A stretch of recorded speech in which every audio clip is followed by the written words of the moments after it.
welcome to episode 2 of 3 Batter Minimum here on the Squib Kick Radio Network. Who would have thought we'd make it to 2 episodes? Too big, the number 2 milestone. This is a great day for baseball and the world, essentially. It is a great day for baseball because baseball is back. We finally have a weekend where you could just sit down and if you're a little hungover, just put a game on maybe and just have it in the background or watch baseball all day. It was great this weekend. Wouldn't you agree? I would absolutely agree. I gotta say, Thursday I called in sick. I called in sick to work. I hope my work doesn't listen to this. Not gonna spread it at work. Yeah, I called in sick and I just watched baseball all day long. Just all day, you just took all of baseball in. Just needed a day for baseball reasons. Luckily, I am off work at noon, so I was able to get home and watch the games I wanted to watch, which was the Cubs game. The Jays lost that first game, so I don't know. I'm not a huge Blue Jays guy, but I understand that it started a little earlier, so maybe you didn't get to watch that. Anyway, we're back here for number 2. We have actually baseball on right now, so once again, another great day. The Cubs game is on this fine Sunday. We're just going to start. We just want to talk about our World Series predictions because we were running a little longer than we wanted to last week, just going through the how we think the season's going to go out and everything. So we just want to come back and give our World Series predictions, and I'll start with you, Patrick. What do you have for the World Series here? I got World Series. I got my NL Central pennant winners, the Milwaukee Brewers, and my AL East pennant winners, the New York Yankees. And I'm going to go Milwaukee in 6. I like the Yankees. But you know what? I mean, Yelich starting the year with 4 home runs in 4 games. I'm feeling good about the Brew Crew right now. Yeah, try being the guy going against Christian Yelich in fantasy baseball, because that's me right now. Dylan, so who do you have? So in the AL, I got the Stros. I mean, it's pretty difficult to compete with those guys. Obviously, the Yankees and Red Sox will be there all year trying to win that, but I really think of the Stros of the AL. And then the team that's actually going to win the World Series, they'll come into the NL, and that will be the Brew Crew. I believe that actually is a 5-game series. I think the NL's just that much stronger than the AL, and I realized that last episode I did pick the Cardinals to win the Central. I still believe in that pick, but I think the Brew Crew, they'll come in as the wild card and they'll win it all. That's a bold claim. Well, we all think an NL Central team is going to the World Series this year. That division is real deep, but I don't think it's going to be Milwaukee. Now, once again, just like last time, you guys are going to laugh at this, but the Chicago Cubs are, when healthy, the best team in that division. Chris Bryant is already swinging at the ball way better than he did all of last year. You can tell he's no longer dealing with that lingering injury. And Javi Baez is just swinging at everything. When watching that opening game, he hit at a curveball that was a foot below the strike zone, but he got under it and hit it right out of the park. So Javi Baez is looking like he might be able to recreate what he did last season, though we all know what the metrics said about that. He's expected to take a massive step back, but as of right now, he's performing, which is all you can ask for. Yeah, that, every season that he's been in the league, his swing rate has gone up, which usually does not correlate well to having a good season, so I think that's why he's, kind of a bust candidate or a heavy regression candidate, but it's proven us wrong. Apparently, if you kind of do what Vlad Sr. did and you just swing at anything you can touch, maybe you pee on your hands and you swing with no batting gloves, you can do it. So maybe that's the next step for Javi, but looking like he's going to have a good season. It's early. We all know it's very early, but it does look like he's managing to keep that momentum he built last season. And then I have the Astros. The Astros, you just look at that lineup, and I have it brought up here. You got George Springer, Jose Altuve, Alex Bregman, Carlos Correa, Josh Reddick, Yuli Gurriel, Alamidas Diaz, Max Stassi, Jake Marisnick, and then you have Michael Brantley, who you can put in there. Who do you pitch to? Like, who do you try to get up to the plate to at least give your team a chance? I mean, I would look at the back end of that after you dropped off from Correa there, and if Brantley's in the lineup, I guess you don't got to worry about him instead of Marisnick. And heard some rumblings that we could see a big breakout from Max Stassi behind the plate. Maybe you pitch to Gurriel, but I mean, it's not like he's a bad hitter. It's not like he plays on the Miami Marlins. the team that we can't name more than 3 players. Certainly a lot of household names on that team, and it will be difficult. And as a batter, too, good luck against the likes of Verlander. Best of luck to you. Not going to happen. So, great pick. He had a great showing on opening day. I was very happy with his performance for my fantasy team. Yeah, Justin Verlander. Justin Verlander. He did well enough. I'll remember his first name here. He's finally on the radar, I guess. At age 36, Britton is finally picking up on Justin Verlander. And now, if I have to pick a winner here, my heart says the Chicago Cubs, because I am a big Cubs fan, and I feel like once again, it all comes down to health. But if healthy, that team should be among the best. But the Houston Astros are just solid all throughout. When they won it a couple of years ago now, you looked at that roster then and you knew they were built for sustained success, and that's just what you're going to see from them. It just looks like another team that should be another World Series contender this season and probably for the next 2 even, it looks like. That team is just well put together. All right, so now we'll move on from that. We just want to get those out of the way. And I will talk about a little interesting story about Ryan Braun. I got Justin on the brain. Justin Jordan. Want to make sure I knew Verlander's thing. Ryan Braun was going to Montreal and apparently forgot his passport. That's what reports were saying, so he couldn't play in that Montreal game. Have you guys ever forgotten something on a trip like that? Like, that's a pretty big thing to not have on you. I'm a serial swim trunks forgetter. I don't think I've ever been in a hotel pool because I can never seem to remember my trunks. I'm not a forgetful guy like that. Usually I double, triple check. I'm like, hey mom, dad, hey girlfriend, like whoever I'm going with, I got to get them to double, triple, quadruple check when I'm bringing. So, it's maybe the people around me, they're smarter. And I do want to say on this, Braun, to be fair, he actually, I believe his house may have had some issues when there was the California wildfires. So to be fair, you leave that, you have your house burned down, maybe you don't know where your passport is, so we don't blame him for leaving it in LA, and, what can you do at that point? No, I mean, that's fair. He plays in the NL Central. No, where's he at now? He's Milwaukee. He's still in Milwaukee, yeah. He plays in the NL Central. They don't play in Toronto all that often. Very rarely does he ever have to leave the States. This was just one of those things where obviously something happened and something he didn't plan for. But I've never really forgotten anything major. I'm one of those guys who will triple check, quadruple check his luggage and just make sure everything's in there. I pulled over on the side of the highway once to open my trunk and go through to make sure I had my little phone charger or something. But I did forget a phone charger once, and I had to buy a new one. It was the worst day ever because you have to go to those gas stations, buy one. You do not trust to charge your phone and hope it doesn't light on fire in the middle of the night from it. Light on fire, ruin your laptop. Yeah, real questionable. Always good to remember the phone charger. Integral. I feel like maybe somebody at the Brewers themselves should have been on top of this a little bit more. Maybe there's someone with that job in Milwaukee that, checks, do our players have passports before we go on an international trip? I like that. Kind of like, the guy holding back Sean McVay for the LA Rams. Something like that. Yeah. Maybe I'm just, Milwaukee Brewers, if you're listening, I'm available. You can pay me $12 an hour or like whatever a living wage is in Milwaukee. Give me some ballpark food. Maybe I'll be the mascot sometimes, and I'll also hold on to Ryan Braun's passport. Well, the Brewers might not be listening, but who could be listening? Friend of the show, the Colorado Rockies.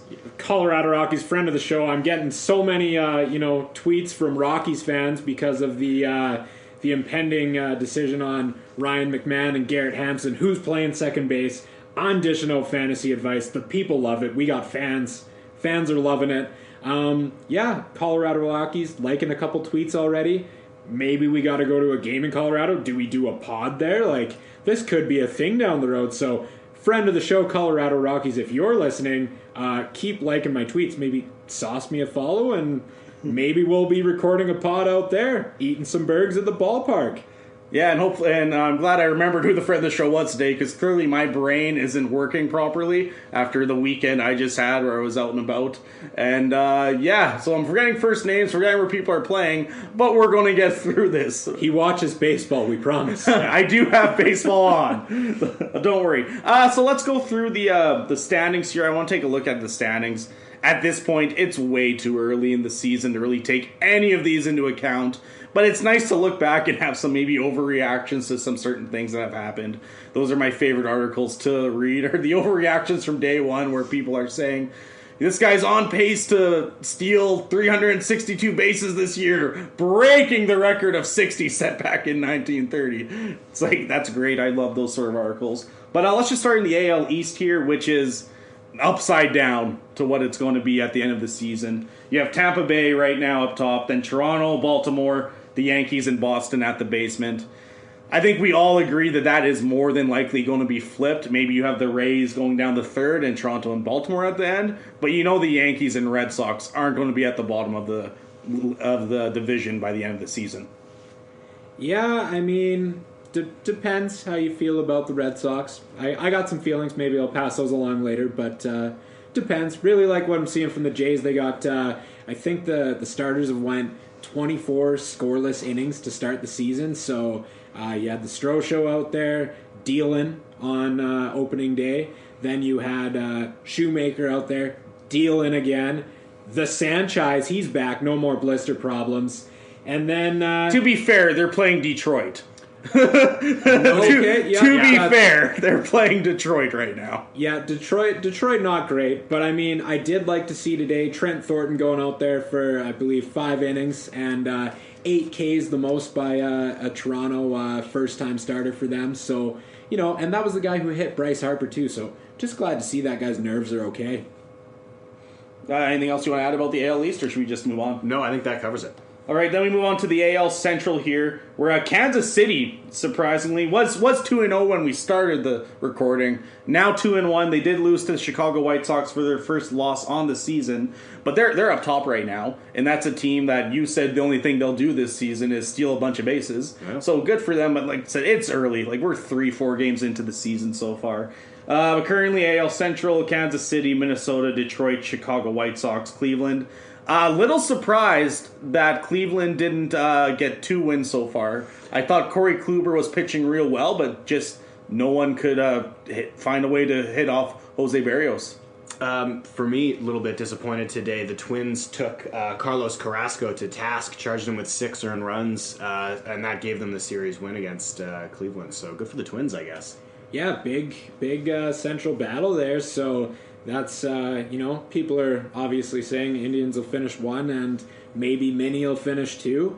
If we keep seeing some injuries with Frankie Lindor's ankle there and, Jose Ramirez taking one off the knee, those injuries could really, really go to hurt them. Maybe we see the Twins push. This is a big step in the right direction. Yeah, a great start. You want to get off to a hot start, especially when you're a team that maybe not a lot of people expected. You want to get those wins early before everyone kind of finds their groove and the contenders really start to just play ball as we know they should. The AL West, something I never thought I'd see. Seattle has lost a game. I predicted 162. I got away from the undefeated season because it's a lot of games to win. But, I mean, they're halfway to the loss prediction I had established. But they're on top of this division. Texas, Oakland, LA, Houston. Houston at 1-3. It seemed like a lot of the big teams who we expect to be contenders just on this opening weekend weren't able to put together some wins. And the Astros are another one of those teams that fell to 1-3. And they're at the bottom of that division. But once again, that lineup, they're not going to stay down there for very long. Not a chance, no. I mean, Correa's back healthy. The neck's feeling a little better, so watch for them to heat up. My takeaway from the AL West, Oakland A's, 3rd unis, Kelly Green with the yellow trim. Very nice. Very nice. Yeah, buying those, gotta get one. See you at the MLB shop. MLBshop.com. Go there, buy your gear. You hear that? MLBshop.com? Is that bad? Maybe. No. Moving on to the NL East now. The Philadelphia Phillies 2-0 despite the fact that the fans booed Bryce Harper one game. Then he went out and mashed a home run the next. So they're doing well. Followed by the Mets. Miami. The Miami Marlins are midway in that division, though we can't name 3 players on that team. Then the Nats and Atlanta at 0-2. This isn't like... The main thing throughout all this, it's very early right now. You can't really put too much stock into this, but it's nice to see Philadelphia 2-0. They made some big moves, and you can tell they want to push this season. And I got nothing really to add about that.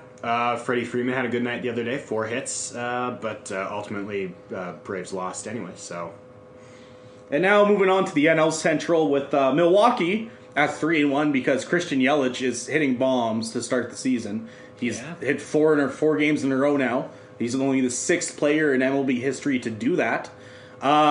He's hitting the ball well. He's one of my prime regression candidates because he was always, Patrick and I were talking before the show, about a 5th or 6th round pick in fantasy. Came up to be one of the best players in baseball last year, so I assumed we're going to see some regression. But he's seen the ball well to start the season, no doubt about that. Yeah, maybe it's a little bit of Baker Mayfield, his buddy, rubbing off on him. You know, you brush shoulders with a guy who's feeling dangerous, and Christian Yelich, he hasn't tweeted it out or anything, but maybe he's feeling dangerous too to start the season.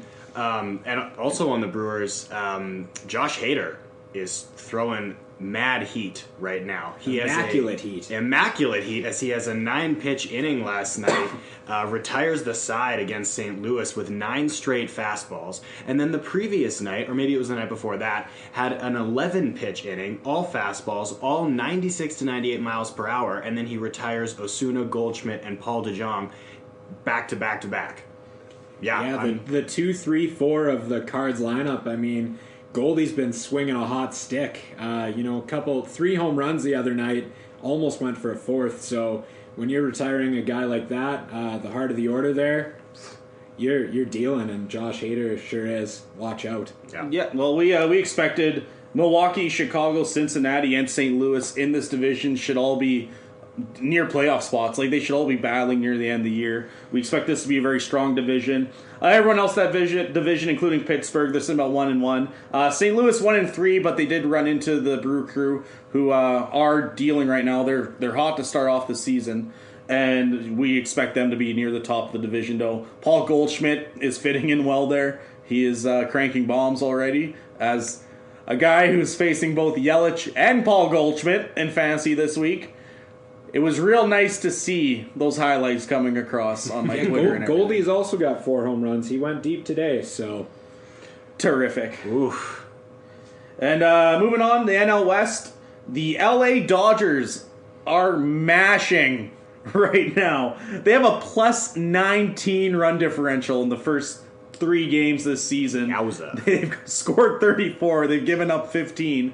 But, I mean, it shouldn't come as a surprise the Dodgers are mashing. Yeah, the Yankees hit that record last year with 267 home runs, but the Dodgers were second with 235. This is a lineup that can hit dingers, and which is why I picked them really as one of my picks to win that division, because they spend a lot of money, and their players are exciting, and they can change the feel of a game within a single swing. Absolutely, yeah. 8 home runs, or 8 dingers on opening day is a record in the MLB.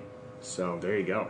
Yeah, that's some guys who can really hit the ball a long ways. And then San Diego at 2-1 right now. The Colorado Rockies, friend of the show, 2-2. Arizona 1-2, San Fran 1-2. It was nice to see Madison Bumgarner dealing out there though that first game. He was real well for a guy who you're starting to think might be nearing the end of his career there. Yeah, he was getting a lot of flack during winter meetings and in the off season. A lot of people are saying like, this guy's done. He's a bum. No, confirmed not a bum. Looked pretty good out there. Obviously, they didn't get him the run support against the Padres there. And we didn't expect any run support from Mad Bum because, no one's expecting much greatness out of the Giants this year. That's another one of those, name who's on this team now and no one really knows. Buster Posey still there? I think so. Joe Panic, yeah, they do, they got some guys, but Mad Bum's really the guy there. And, Yeah, struck out 9 the first game. You can't ask for much more than that. Quality start, from your starting pitcher. That's about what we're at in the season. Like we said, Patrick, go on. I just want to touch on the Padres. Oh, go on. Yeah, we can talk Padres, absolutely. Padres. So the story going into opening day was that Fernando Tatis makes the Padres roster. They ultimately decide that service time, they're not too worried about it. They're going to keep this young kid. He was the youngest opening day starter since Adrian Beltre in 1999. Which is quite interesting. I was reading a lot of different opinions online. A lot of people very excited about seeing Fernando Tatis. And other people looking at him going, this guy might still be a below average MLB hitter at this point in his career. There's no denying he's got the raw skills, but maybe a little bit early. The interesting thing is, I guess, I read on CBS Sports, give credit where credit is due, that the team, the Padres, really wanted Tatis on the roster, so Eric Hosmer and Manny Machado took the Padres owner out for dinner to convince him to keep Fernando Tatis up, which might be the most MLB thing I've ever heard in my life, as the players have to buy dinner for their billion-dollar owner to convince him to give one of the other players a living wage, basically, because we know that AAA ball players aren't making a lot of money. So that's just fantastic, I think, that Machado and Hosmer take out the Padres owner for dinner. So my thought here is it had to be Hosmer's idea, and he's thinking, Manny makes a little more than me, a lot more. So that's why Manny was there. We know he's not much of a leader, so I'm going to say it was probably Hosmer initiating this, and then it was Manny, signing the check. You think Hosmer's play is maybe take them both out for dinner, forgot the wallet, then you get Manny. Yeah, the old forgot the wallet. Classic maneuver. He knows he's going to see him in the club. He's like, I'll get you back, don't worry about it. But, but either way, an interesting story out of San Diego. Very interesting, no doubt. Like you said, Manny Machado makes a lot of money. But we'll see what happens. Maybe this is trying to take a step in the leadership department because he's one of the older guys for the Padres. They're one of the veterans. So We'll see what happens there. So that's about what the season's looking like so far. Once again, way too early, but it's nice to take a look at these things and look back at them later and see how the hot starts maybe didn't transfer in anything. Now we'll move on to another thing where, Patrick, you're going to tell us some of the fun things you noticed throughout the league this week here. Yeah, we got a new segment here on 3 Batter Minimum, Hot or Not. So I've collected a few of the funny, interesting, weird storylines from the opening week, and I'm going to ask Dylan and Britton to give me a hot or not. So I've got 10 things on the list. It's a little Bryce Harper heavy up at the top because we know he's a character, but either way, if you guys are ready, we'll get into it. Yeah, down. All right. So, hot or not, Bryce Harper's Philly Fanatic cleats. I love it. Yeah, the hottest thing in town. All right. Flip side, Philly Fanatic's Bryce Harper cleats. I mean, the Philly Fanatic gives me nightmares sometimes, but fun nightmares, Yeah, that's a no for me. That's not hot at all. So how about Bryce Harper's Gritty and Philly Fanatic Pulp Fiction t-shirt? Anything with Gritty is hot. He is the hottest thing in sports right now. Gritty is the best thing to come to the city of Philadelphia. Yeah, there's a lot of not good in Philadelphia. Obviously, they were booing Bryce Harper day one. That's why Philly fans can't have nice things in any sport. We're going to go with hot. Anything with Gritty, that's spicy hot. And speaking of Philly fans booing Bryce Harper, hot or not, Philly fans booing Bryce Harper. It's Philly fans. They booed Santa Claus one year. That is the toughest city to go be a player in, maybe in the world. Outside New York and LA are very pressure situations, but they'll boo anyone there. Original take was not hot, but very hot now after Bryce mashed that home run yesterday, pumping the crowd. That guy feeds off that. Tell him he can't do something and he'll just hit the ball, to the moon. So, hot. Hot or not, Miami Marlins new uniforms. That's a difficult one. Hotter than the previous ones, but not all that hot. The ballpark looks better, the unis look better. but they're not perfect yet. I mean, they have no real players to sell jerseys for, so you got to come up with new jerseys to make that jersey revenue because the players aren't lighting anyone up over there. Yep. The Braves are selling a whole fried chicken at their concession stands. Hot or not?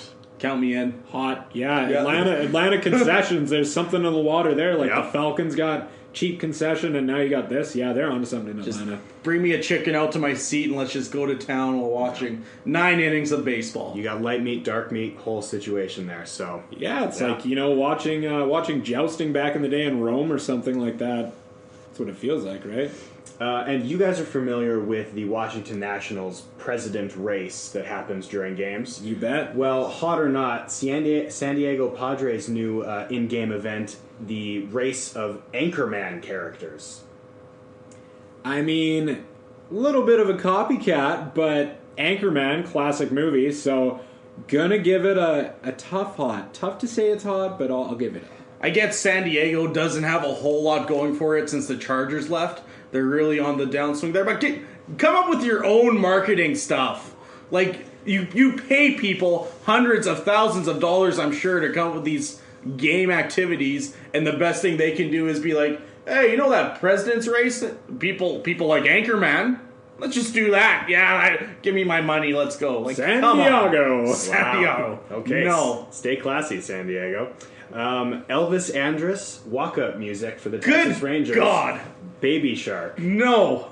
Get that out of here. It hurt me as a Cubs fan when I'm sitting here trying to watch the game. All of a sudden that god-awful song comes on, and I gotta watch Elvis Andrus crank a home run after coming out to it. Get that out of here. Oh, you want to be cool because it was a nice little meme going on? Come on, Elvis Andrus. Let's pick a good song.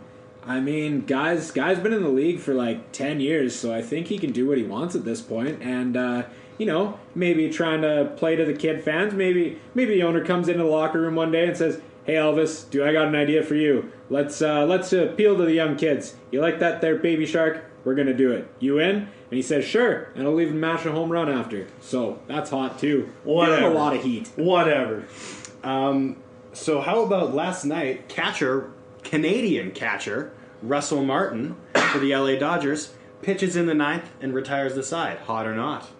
Well, first, gotta give you a little bit of backstory. Some people say that we kind of look like twins. He's kind of got some more like ginger hair than me, but people do see us as lookalikes. So if you ever want that picture, just let me know on Twitter at Stasher15 or at Batter Minimum because we have a Twitter now. But yeah, that's hot. Usually a guy, John Ryan Murphy actually came in the same game for the Diamondbacks and served up a dinger to Cody Bellinger.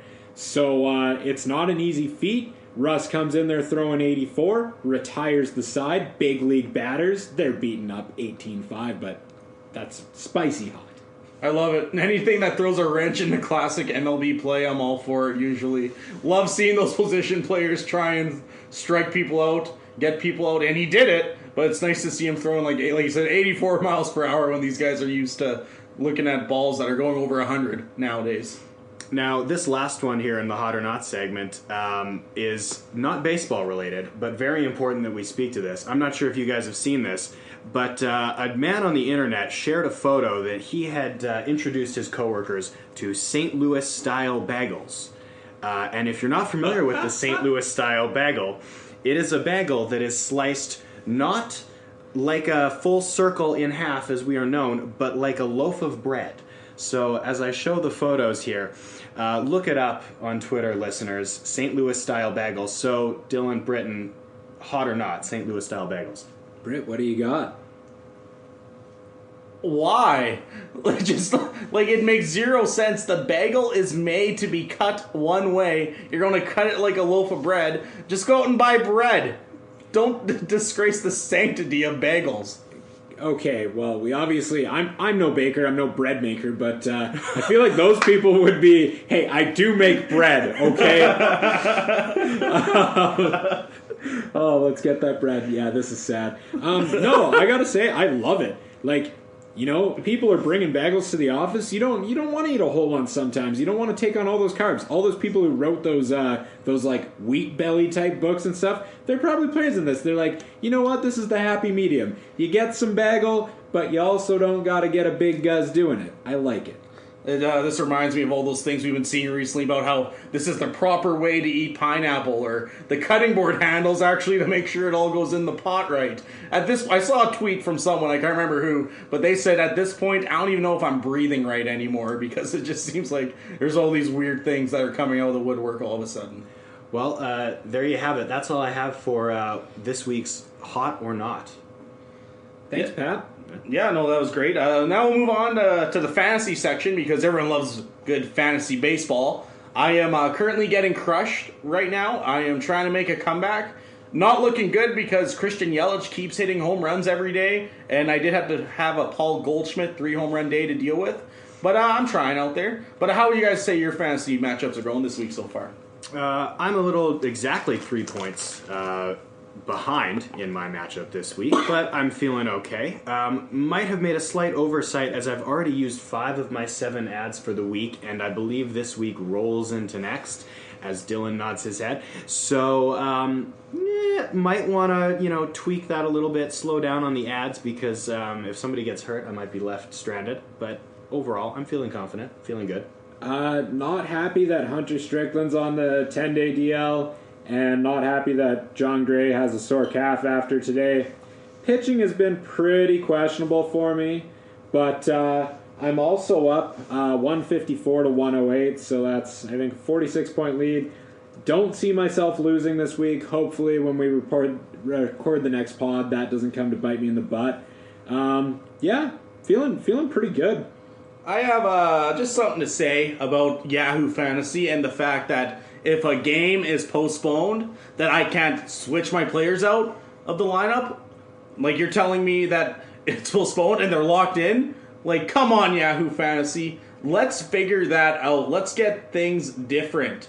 And so now we move on to kind of our fantasy guru, Dylan here. He's won fantasy leagues before in baseball. Won our football league twice in a row already now. So he knows his fantasy. He's going to kind of give you an outlook right now. But on Twitter, you were kind of getting asked about a battle in Colorado there that you're happy to see that both guys are getting playing time. Yeah, so the Ryan McMahon, Garrett Hampson battle, very large. Hampson's got more speed, McMahon's got more pop. They've both got multi-position eligibility. Hampson's got second base and shortstop. This is on Yahoo anyways. And then McMahon has first, second, and third eligibility. McMahon started out the year playing some second base, but now both guys are getting in as Daniel Murphy is down and out right now, and he's going to be out for, I believe, 4 to 6 weeks. He's broken a finger here, so he might even have some tendon damage in that finger. So this could be even longer than that. So watch out, Daniel Murphy owners, but praise if you're a Ryan McMahon or Garrett Hampson owner. And so just give us an outlook, kind of some players you've loved in fantasy so far, some that some people should be targeting right now. So I'm going to give you a player that is owned in less than 25% of Yahoo leagues right now, and he is absolutely mashing. So if you haven't picked this guy up, pick him up. I've already used all 7 ads this week, so I can't do it. But that is Ryan Healy. Ryan spelled R-Y-O-N. Healy, H-E-A-L-Y for you non-Seattle Mariner watching fans of the show. Currently the number 5 guy in Yahoo Fantasy. He is only hitting for extra bases, so he's got 2 home runs, 5 doubles so far. He's filling in. Oh, he hit a single today. I stand corrected. He's filling in for the injured Kyle Seager, so longtime Mariner. And until Siegs is back, which they don't think is early May, Healy's going to be playing. He's going to be playing either first or third here. So definitely be looking to pick up that guy ASAP. Another guy, Tim Beckham, he's been mashing. Don't know if it's sustainable. Also a Seattle Mariner. Be looking at him. And then the guys that I'm a little disappointed in, if you're a Chris Sale owner, you're going to be disappointed. Chris Sale going out there, stinking it up. He had that 5-year, $145 million extension. Yeah, not living up to that. Wouldn't be confident. Would not be feeling good if I'm a Chris Sale owner. And in the offseason, you were a little worried. You brought up your worries about Chris Sale before that. You picked the Red Sox, but Chris Sale's arm, that injury worries you right now. I think his arm's going to fall off. So I've been saying it forever. It sounds silly, but you look at the motion and how he fires. It's pretty scary. I think, there's a lot of stress on the elbow, and I wouldn't be surprised. Chris Sale's logged a lot of innings. Wouldn't be surprised if we start seeing him regress here. So good for him for making that money. But watch out. I mean, he went 3 innings. He scattered 6 hits, gave up 7 earned runs, couple of walks, only 4 strikeouts, 3 dingers. So not what you're looking out of, what you think you're going to get from Chris Sale. Luckily, I was playing the owner who has Chris Sale this week. So, watch out. He's not going to reach 200 innings this year. He's going to be a bad play. And I think the main thing, though, right now is that it's early. You look at your lineup. If you feel good about it, don't blow it up right now just because you're down by a couple of points in your league. Like, I look at my roster. I feel solid about it, though you guys disagreed with that last time. But I feel solid about my roster. But I'm getting crushed right now because the guy has 2 people, essentially, who are just going off right now. But it's important to stay back. Don't trade Jose Ramirez for Javi Baez just yet. And just, don't accept that trade right now.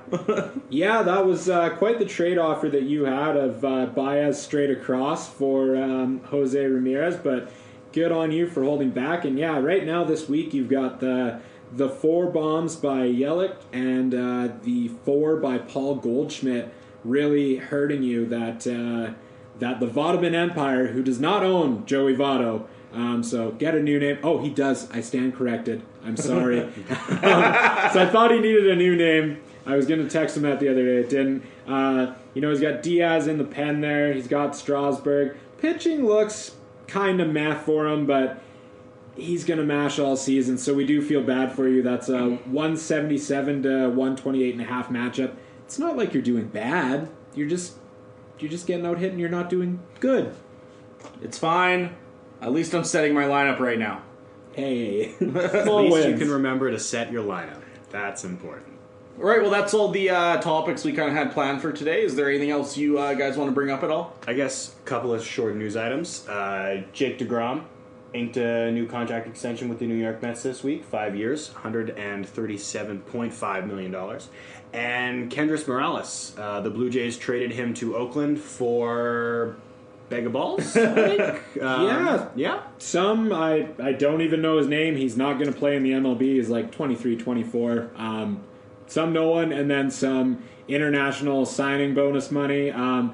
That money helped them sign, I believe, Lourdes Gurriel Jr. as well as Vlad Guerrero Jr. So helped you sign juniors, and juniors who hit the ball real well. So maybe they find another Vlad Jr. out there with this the money allocated to them. It is a bummer that they got rid of Morales. He's good for lots of the Latin American players to help show them the ropes.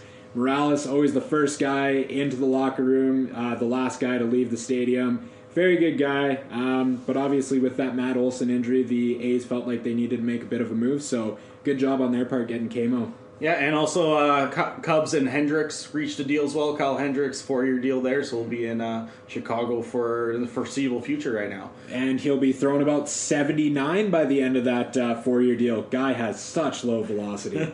But it works. Anyway, that's the end of episode 2 here. Before we head off, we talked about bagels. What do you enjoy on your bagel? Oh, I'm a peanut butter man. Crunchy, peanut butter, hot bagel, starts getting all melty. That's what I'm talking about. I feel like if you buy it on the street, they don't have peanut butter. Like, if you have you been to a big city before? No, I'm thinking this is how I take my bagels in Regina. If I go to New York, I might have a different bagel. Okay, well, I'm just thinking, I'm more of a, you put some cream cheese or something, maybe you put some bacon, you spice that thing up, you get an everything bagel, there's a bit of everything on there.